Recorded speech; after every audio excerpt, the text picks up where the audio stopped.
Hello, Michael Clifton. It's a pleasure to have you here today. Thank you for Hello. taking the time to speak to us today. Uh, if possible, I'd like to talk to you today about Strummerfest, the punk rock music festival to honor the legendary musician Joe Strummer of the Clash. Sorry, Right. I'm sure he was part of a class, but He was a class act. Yeah. exactly. As well as raise money for Your Life Counts in the fight against suicide. Unfortunately, I have not personally had the pleasure of attending Strummerfest. So if I can't speak from experience, maybe you can. Could you give the audience and maybe myself a rundown or paint a picture in our minds of what a normal Strummerfest looks like? Well, if in a way, if you just imagine, those old R Gang TV shows where hey, or whoever it was, Mickey Rooney or whatever, hey kids, let's put on a show. It's kind of that. It's very DIY, do it yourself, and we rely on sponsorships and support to do it. But basically, it's just a whole bunch of bands that like the cause, believe in the cause, want to perform, get out in the public, and they perform the way the most recent format is. We basically start mid-afternoon on Friday and run till 11 o'clock at night, band after band after band, and then do Wow. the same thing from noon on Saturday till about 11 at night, all in the outdoor public square in the middle of Waterloo. Ooh, fun. Yeah, I Yeah, haven't been to Waterloo before, but I'd like to visit. it's a nice town. Yeah. Now, could you tell me about how Strummerfest itself came to be? How did you bring it into fruition?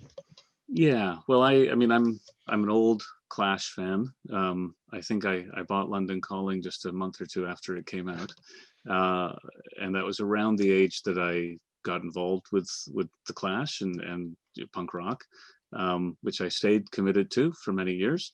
Then, of course, you grow up, you get middle aged, you do different things. But when Joe Strummer died in 2002, that had a profound effect on me. um, I don't really become a fan of many things. It's not my thing. But I always felt an affinity for him, an affinity for the music, the Clash, Mick Jones, that whole group. And Joe has he's a one of those special people whose charisma and integrity and energy really move people. They resonate with people. And so when 2012 came along, I wrote an article about him in the local newspaper when he died.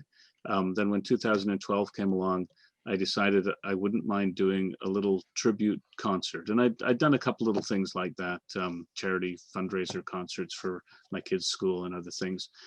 And so I went to speak to Care Finch, who at the time was oh, I don't know. I'm not sure if she was on radio at the time. She might have been on radio, but she was publishing magazines, active in doing concerts, and attending Conestoga College for the radio and telecommunications program. She's now an announcer for Rogers on one of their country music stations. Oh, good for her. Anyway, I went to her and I said, help me know how to do this. Here's my idea. What can I do? And as she heard the idea, she said, well, this sounds like a festival. Let's make it a festival. So that was sort of the germ of it. It was really just to commemorate Joe Strummer. And as we talked through it, we talked about promoting local music, getting a lot of the local bands in the little venues scattered around Kitchener. That was the first couple of years format. And to give it a charitable focus. And Joe Strummer was known for his um, humanitarianism, I guess you'd say. It's said that he would never pass a street person without giving them something. He was renowned for his warmth and openness to fans, bringing them backstage. And in fact, Warren Kinsella tells a story of the Clash letting him and his friends bunk with them because they had nowhere to go. And he just had that kind of personality. And so a charity that represents humanity and the need to support humanity is sort of critical if you want to represent Joe Strummer. And that a factor that we really didn't think of till after the fact is Joe Strummer's brother died by suicide.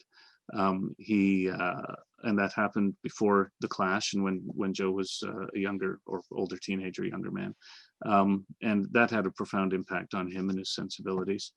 But we also just thought of the fact that suicide is one of those ignored causes of death. It's like the ninth or 10th leading cause of death in Canada, probably in North America and potentially in the world. It has a massive impact on death for young people in particular.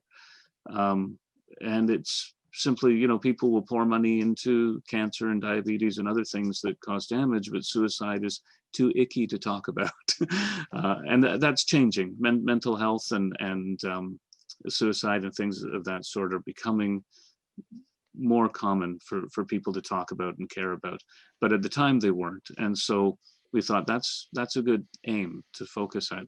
So around that time, there's the Waterloo Region Suicide Prevention Council. So that's a local group. We also support them. But around that time, I also met Rory Butler. And through my church connections was finding ways to support his organization. So I said, okay, let's do Waterloo Suicide Prevention Council and Your Life Counts and promote these two causes. And I think we've had some success in bringing people's awareness up. And we've had Rory speak and the head of the Waterloo Region Suicide Prevention Council speak at our events. And Rory's been incredibly supportive of the event itself. He's met Joe Strummer and he's into this music as well. So it resonated for him. That actually relates to another question I have. And that's one aspect of punk rock music that kind of drew me towards it was the focus on the individual taking charge of their own life, not letting external factors dictate how they live. I find that Your Life Counts actually uses similar messaging to help people say no to suicide. Is this similarity why you chose to support YLC, or as mentioned before, were there other reasons? Yeah, I wouldn't say that in particular was a reason to choose them, but certainly, I mean, there's a resonance of ideas there, and so you know, had that come consciously to mind, it certainly would have linked them together, but it just happens to be one of the things that we share. And I think you're right that's critical to the punk rock ethos in its deeper sense. I mean, there's all sorts of punk, right? So it's not just one point of view or one attitude. And there are certainly famously some punk rockers who've committed suicide or died by suicide, is the proper languages. And so, you know, anybody is vulnerable. Anybody is at risk of falling into serious depression or other circumstances that can lead them in that direction. It's one of the things that makes Joe Strummer and the Clash's approach to punk rock not unique, but special. They sort of are the vanguards of that positive humanitarian side of punk. They aren't nihilists. They never were nihilists. And there's that movement in the punk rock family as well. And certainly there's a sense of angst and despair and well, maybe despair is too strong a word, but there's angst and frustration and a sense of the absurdity of the world that's all laced in there. But the constant message of the Clash and Joe Strummer in a number of his songs is, you know, let's lift one another up, let's strengthen one another, let's fight against the chaos, so to speak. Not in a conservative, let's impose order sense, but let's impose humanity, let's impose virtue and values in that sort of sense. I'm reminded Richard Rorty is a famous 20th century philosopher, and he has a phrase that stuck with me where he describes us as clinging together against the dark. And I think that's the punk rock view, that we don't know much, right? I mean, I'm a very religious guy. I have beliefs, but we don't really know much. We just come into this world, and it's, you know, we're stupid enough when we're young to not realize it, but it's foreboding. it's scary. And the older you get, the scarier it can potentially get. But as we knit ourselves together as people, we combat the darkness. And that's sort of where the light comes from, is, you know, hanging on to one another and building one another. And so Your Life Counts, and Rory and I have had lots of conversations. Your Life Counts represents that view where the focus is not on, you know, suicide bad, slap your hand. It's on building hope and building character and building trust, building faith in humanity and in yourself and in the universe, life around you, that allows you to have the strength or whatever it is you need. It's not always weakness that leads people to suicide, but whatever you need to support you, you can find. As you say, that proactive individualism without truly being individualistic. It's really very collective, but it's recognizing that, you know, I am a being that needs others, and others are beings that need me. And that working together is sort of at the core of Strummerfest, at the core, I believe, of Joe Strummer's version of punk rock, and certainly at the core of Your Life Counts. Just a quick question. I noticed on your website that for every concert that you guys host and festival, you actually outline each band that performs. Would like to ask you if there have been any personally to you kind of helpful or supportive bands or people of the music community that have really helped in the fundraising efforts for YLC and Yeah. Strummerfest in general. Yeah, there certainly have been some that have been more so than others. I mean, no one who's participated has not been a positive supportive influence. Oh, of course. The enthusiasm and the willingness. I mean, many in the first few years, nobody got paid anything, right? We started paying bands once we started having sufficient sponsorships to pay them. But there was never a complaint about that. That they were coming and participating in the cause, and they know that I don't get paid, and at the time the venues weren't getting paid other than whatever they sold, for drinks, and everyone was sort of contributing back to the cause, and a lot of the bands still have that view. They don't make a ton of money coming to perform at Strummerfest, and we aren't paying their travel expenses and all that kind of stuff that bigger festivals, real money-making festivals might do. So on that level, everyone's good. Everyone's a strong part of the community, and I've really loved that. Some go a little bit of a step beyond. Richie Nails from the Nailheads, he's had, I don't think it was a brother, I think it was a friend, had died by suicide, and he has made some beautiful and moving comments during the programs that have really impacted people. Rose Cora Perry is heavily active in supporting mental health initiatives, and so she's done interviews and been very outspoken, and again, that caring, sensitive, supportive kind of language that's helpful. But other bands, just by being there, like the Wormwood Scrubs, there for several years, leading band, very popular in the area, that helps bring people out, and again, they come with such enthusiasm, positivity, and a desire to support it, that even if they don't say anything at all, they support the cause, just by being there and being part of it in such a positive way. So, and I could name all 100 of them that way, but those are just a few samples. It's good to hear that so many members of the punk rock community are standing up against this cause, for this cause. Yes, for it. Not against it. Yeah. Against the alternative. Now, I just wanted to talk to you about what you have on your website. It's a timeline of the journey that Strummerfest has gone through to become what it is now. Even outlining a time in 2014 when you considered letting Strummerfest go. Over the years, are there any certain challenges that you've faced and overcome in creating Strummerfest? And if so, how has overcoming these challenges helped mold the festival into what it is today? Over the years, it's pretty evident from the website, Strummerfest has changed almost annually. The first couple of years are similar, then as you say, Ready to Let It Go, and then we have the Last Minute Strummerfest, which was basically 6 bands and 6 people in the audience. Then we've tried the Strummer Feast, combining it sort of like a dinner theater kind of thing, and doing shows throughout the year and participating in the Strummer Jams with the Joe Strummer Foundation, all that stuff. And it's really been trying to find its footing. I think now we have a format that works in the Waterloo Public Square, and the support of the city of Waterloo has been fantastic. But I think the biggest challenge is money. Right? And unfortunately, it takes money. You have to rent equipment, you have to pay for advertising, you have to buy posters. I shouldn't say pay for all advertising. The Waterloo Region Record has given us free advertising things, but there's limits to what those organizations can do. That's how they make money. You can't just go in and say, give me free all the time. And again, with the bands, I did not feel good about not paying them.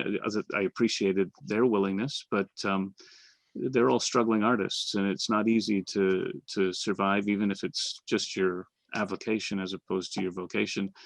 There's a lot of personal expense and effort that goes into that. So making sure that each year has the money it needs has always been the struggle. There's been a lot of sponsors, as you see, a lot of repeat sponsors that are more than willing to contribute something, But of course, I may go in and ask for $10,000 or $20,000 and come back with two. Yeah. They can only do so much, and they have lots of people at their door trying to get their support. So it's no fault on their part if they can't do as much as I'd love them to do. But some have been very generous. All of them are generous in the basic sense of just being there, providing something, and it all adds up. Every year we've been able to have a little more than we've needed, which has allowed us to put a little more into the charities, which is great. So that's a struggle. Getting the attention of the public. I mean, I'm not a significantly charismatic guy, and I don't know how to manipulate media. I don't have those gifts, and so getting in the public eye and staying in the public eye in a way that makes more people come out and more people donate. I don't know what the magic is. There's a tool. Some people have it. They get 10, 20,000 followers on Twitter. I'm lucky if I get 30. If I had those gifts, that would make it easy to make Strummerfest a massive, gigantic event. But as is, I don't mind it being a struggling little one as well. We're doing our bit, and hopefully that's a little bit of light in a small corner of the world. But I'd say those are the two biggest challenges. Now, you mentioned earlier in the interview that punk rock has kind of been with you through your whole life since you discovered it when you were a teen. I was wondering, for myself, when I grew up as a kid, every time I went out on a field trip with my dad, like a road trip to the drive-in or just buy groceries, he'd always pop his own mixtape CD and start off with the Blitzkrieg bop to get us going. Now, we all have our songs that are near and dear to our hearts. Is there a particular punk rock song that you listen to if you've had a bad day at the office or just in general? I saw that question on your list and I thought, jeepers, is there a particular song? I have to admit, virtually anything by The Clash will move me. Anything but The Clash. Okay. Anything, just anything. And and again, it's them. It's not the music, or well, I mean, obviously the music, but it's the band. And I don't know whether that's because it's connecting to that youthful spirit way back, reminding me of whatever it was that drew me there in the first place, or if it's just them, if it's just the energy, and even when they're singing a negative song, the underlying optimism. There are certain songs that I like. I don't think I ever turned to them particularly on a bad day or anything, but songs that have resonated for me a lot in the past. Lost in the Supermarket on the London Calling album just spoke to the world that I was growing up in. On the Streetcore album, the Mescaleros album that was came out posthumously, right, within months of Strummer's death, there's a song called, is it Arms Aloft? I think it's Arms Aloft. Yes, Arms Aloft. That's the one. But anyway, it goes along as well with the message of again, Strummerfest and Your Life Counts. He's got that line in it, just when you think you're slinking down, I'm going to pull you up. I'm going to pull you around. And again, that support and strength. And two others that have hit me. One, well, actually, they're both on that album as well. The Streetcore album is, to me, just one of history's most perfect albums, along with London Calling. It's one of those albums where every single song has power. But he has a song on there called The Ramshackle Day Parade. And I mean, I grew up poor, and I guess a lot of punks did. But the idea of those ramshackle characters in life, the struggling, the lost, the disabled, the weak, the poor, all those, that image is powerful for me. And again, God, I get emotional. This is terrible. Not very punk. Strummer's commitment to those people in his music. The song Johnny Appleseed reflects that as well. But one song that did make me cry worse than this was shortly after Joe Strummer died, and not long after Johnny Cash had died. I guess I don't know whether I had discovered it late or not, but I found their duet of Redemption Song, which mean, I knew that Johnny Cash was Joe Strummer's hero, and the fact that they got to perform together, that they got to perform such a meaningful song. Anyway, yeah, moves me. Well, that's Maybe what I need music these does, on right? days when I'm feeling good, so it'll bring me down a little. Now, I understand that due to COVID-19, Strummerfest won't be able to host any concerts or festivities this year. But in lieu of attending the festivals, could you recommend any ways for people at home to honor the memory of Joe Strummer in the midst of a quarantine and celebrate the spirit of Strummerfest? Well, I mean, listening to the music is always good, and there's an abundance available online. We have asked people to continue their support of the charities, and in particular, Your Life Counts had we worked together on trying to get our musicians to do some videos to support them. That hasn't been the outrageous success I would have liked it to be, but there's about a dozen different videos, and one from Rory that I have to add to that we've got now. But yeah, just if day to day people care about one another and don't forget that there are people out there in need, and particularly during this time, there are people for whom the separation, the isolation, the loneliness is now made 10 times worse. That well, it does better than just honoring the memory of Joe Strummer, but it does that. Right? So I think that's all we'd ask. As far as doing the live concerts go, my band is actually doing a live concert this Saturday. There's a club in Guelph, the SIP Club, that has the capacity to do a COVID-safe version of a live concert. We're going to be in an isolated tent while everyone else is in the bar.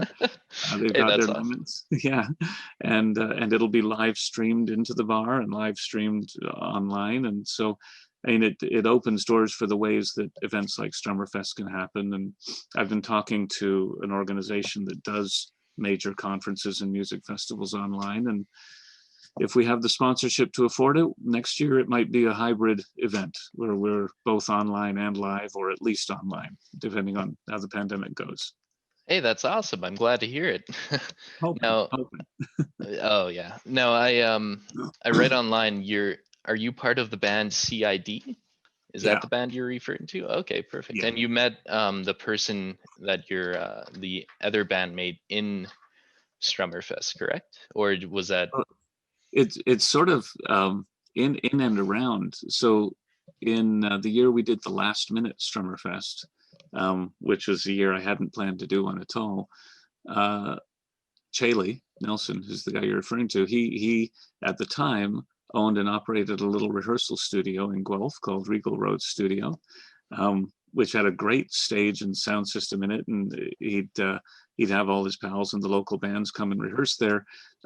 As a business, it didn't succeed because I don't think anyone actually paid him for their time. But he called me up and said, "Hey, I'd love to do a Strummerfest in my studio." And I said, well, okay, why the heck not? We'll give it a shot. And so CID performed in that year. That's the year we had 6 people in the audience and 6 bands on Oh, stage. gotcha. So it wasn't really successfully promoted, and it was December 21st. It's like just a few days before Christmas, and it was a dark, cold night. But it was a blast, and his band and the Wormwood Scrubs and others were there, and Too Nice, the reggae guys, and it was really good. It's unfortunate for everyone else that they missed it, but then I really enjoyed their band. They did really good Clash covers and some other pieces, and I can't remember how the conversation came about, but a year later, I guess I was calling Chaley and talking about CID doing a show with us or coming back if they wanted to do a show again. And he said, "Well, we've lost our singer. He's taken off to British Columbia, chasing some girl he fell for. So we're now auditioning for a singer." And I said, "Oh, well, you know what? I'm terrible. Why don't I come audition?" So I did, and I'm not sure if I might have been the only person that actually auditioned. So I got the job. But their great commendation for me was, "Wow, that's the first time we've ever actually understood the lyrics." It wasn't, "Oh, hey, you're great," but anyway, they've tolerated me for a few years. We've got a thing going, and it's been a lot of fun. And so CID, of course, because it's my band, has been able to be there in Strummerfest and couple of people were impressed with that. They said, "Oh, good, you're not just forcing other people onto stage; you're doing it yourself." Well, hopefully in the future, when the pandemic's over, I'll be able to visit Waterloo for my own Strummerfest. Yeah. That'd be awesome. Are you trapped in Toronto? Oh, I'm trapped in Kingston. So Kingston. Oh, yeah, you yeah, guys are a long way away. Well, if yes, you have nothing to do this Saturday, come all the way over to Guelph. It's only, what, a 6-hour drive. yeah. How long of a walk? That's my question. Oh, there's buses too. I think that's 12 hours, but Thank you once again for talking with me about Strummerfest, about YLC, and why it matters, why people should say no to suicide. I'll be sure to try to make it to Strummerfest in 2021 if it's up. oh, It's I hope so. Well, it might be online, so it might make it easy for you. But even better. thank you too for the time and the interest, and I'm grateful for your support, this group's support of YLC. I was going to suggest that maybe I guess it depends on how Rory does his messaging, but my impression, even if they use the phrase, my impression is that YLC doesn't say no to suicide. What YLC says is yes to hope. And it's a minor distinction, but maybe a major one in attitude. I mean, when we're combating against something, we are going to have more failures than when we're fighting for something. And I think that one of the things that's impressed me about Rory is that he has tough life too, and he makes a lot of sacrifices for that organization. I think he's sensitive to the fact that what people need is uplift, not prevention, but promotion. And I really believe that that's at the heart of YLC, is the promoting of hope and the promoting of the value of life, even more than the prevention of suicide, if that makes sense. I mean, they obviously go hand in hand. That was just a final thought. You are right. It's more than just saying no to suicide. It's also saying yes to hope and yes to life and Yeah. yes to continuing on. It's amazing what you guys have been able to achieve through the festival and your partnership with YLC, and also the support you've been able to help provide. So thank you. It's been a pleasure talking to you, Michael. You too.